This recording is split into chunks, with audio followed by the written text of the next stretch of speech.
Today we are going to start chapter 5. Chapter 5 is magnetism and matter. So in this chapter we will learn about magnetism. How does magnetism arise? Why some materials show magnetic properties while others don't. So these are the topics that would be covered in this chapter.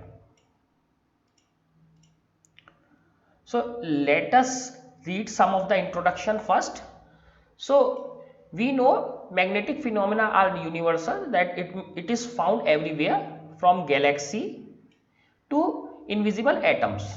So first thing is that how does this word come from? The word magnet is derived from the name of an island in Greece called Magnesia, where magnetic ore deposits were found. So there were magnetic ore deposits as early as 600 BC. So this is quite old. This is not new thing. Shepherds on this island complained about their wooden shoes which had iron nails at times stayed stuck to the ground. So they discovered something which is attracting their iron nails in their shoes. Their iron tipped rods were similarly affected. So their iron tipped rod were also affected by this phenomena. This attractive property of magnetic made it difficult for them to move around. Because of the magnetic field, they were feeling difficult to move around. So similar story is also given that a thin long piece of magnet when suspended freely, so that you have already seen, when thin long piece of magnet is suspended freely, pointed always in north south direction. So if you leave the magnet to rotate freely, it will always point in the north south direction. So a similar effect was observed when placed on a piece of cork. So if we put this piece on a cork, then it will, and we will leave it to float on water, because cork is very less dense, so it will float on water. So again it will show the north south direction. Now this technology was used in many wars as well. The technological exploitation of this property is generally credited to Chinese. So Chinese started using this property for their benefit. So they exploited this technology. So they started using this for their benefits. Chinese text dating 400 BC, again it is also very old, mention the use of magnetic needles for navigation. So Chinese started using these magnetic needles for navigation in 400 BC. That means about 2400 years ago. A Chinese legend. So there is a story in China that says the victory of Emperor Huang Ti about 4000 years ago. So it is very old, 4000 years ago. So this victory of Emperor Huang Ti, which he owed to his craftsmen. So there was a craftsman, so he owed his victory to this craftsman. So nowadays we call them craftsmen, the engineers. These engineers built a chariot. So here you can see a chariot on which they placed a magnetic figure. So there is this magnetic figure with arms outstretched. So here you can see one pointed arm. So the figure, this means this magnetic figure, the figure swiveled around so that finger of the statue on it always pointed south. So it can rotate so that the finger will always point towards the south. So with this chariot, Huang Ti troops were able to attack the enemy from the rear, from the background in thick fog. So with the help of this, they were able to attack the enemy even in the thick fog, while enemies did not have these kind of things, so they could not see. So this was the technology which led Huang Ti to victory. So again, in previous chapters we have learned that moving charges and electric currents produce magnetic fields. So that we have seen that charges in movement or electric currents. So the same thing, when charges move we call them electric currents. So these produce magnetic fields.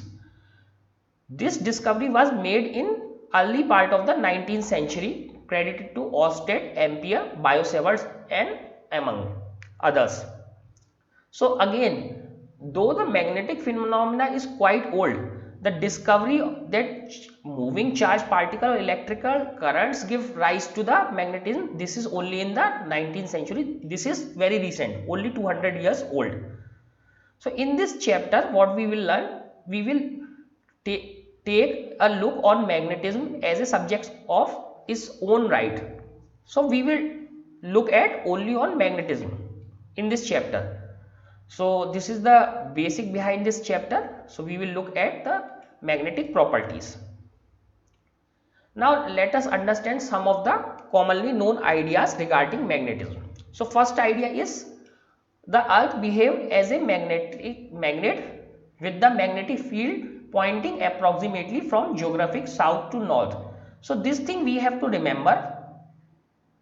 For a common magnet, magnetic field lines are from north to south, but in earth, suppose if this is north, this is south, so magnetic field lines goes like this, south to north. So forgive my drawing because it is not that good, but magnetic field lines goes from south to north, reverse, in the reverse direction. Why? Why this happens?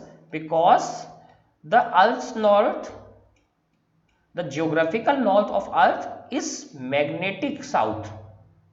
Geographical north of earth is magnetic south and geographical south is magnetic north. So this thing you have to remember because we will use this thing in later part of this chapter, that earth geographic south or south portion of earth has magnetic north and north part of earth is south part of the magnet. Suppose if we replace it by some magnet, so this north pole is the south pole, magnetic south pole. So these are reversed. So keep this thing in mind that earth south and north pole in geography are reversed. Now second thing is, when a bar magnet is freely suspended, suppose we leave a bar magnet in suspension, it points in north south direction. So in which direction it will point? In north south direction. The tip which point to the geographic north is called north pole. So now you can understand why it is called north pole, because the tip which points towards the north pole is called north. Otherwise it should be reversed, because you know that same poles repel. So if it is the north pole of earth and it is the north pole of the magnet, so this is magnet, this is earth, then it must repel. This pole must be south, but you know that earth's north of the earth and north of the magnet are reversed. So these things you have to keep in your mind, that earth geographical north of earth is reversed, and the tip which points to geographical south is called south pole. So we have two poles, north pole and south pole in the magnet, which is opposite to the poles of earth, magnetic poles of the earth. There is a repulsive force when two north poles or south poles of magnet brought closer. So when two similar poles are brought closer, there is a repulsive force, and there is an attractive force, when two opposite poles are brought together. So that you know, north south attracts, north repels. We cannot isolate north or south pole of magnets. So this is an important property. So we cannot separate.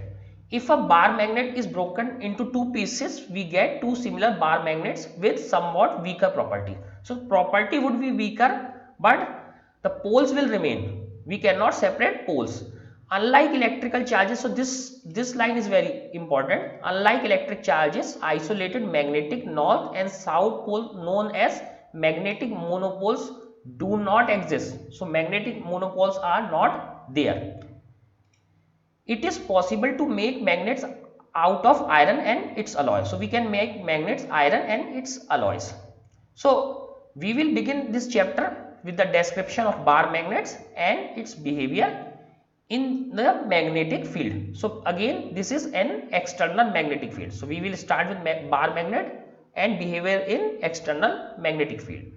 Similarly, to electrostatic field, we will describe Gauss law for magnetism. We then follow it with an account of Earth's magnetic field. That means we discuss about Earth's magnetic field, and we will describe different properties of the materials, that how does they acquire magnetism.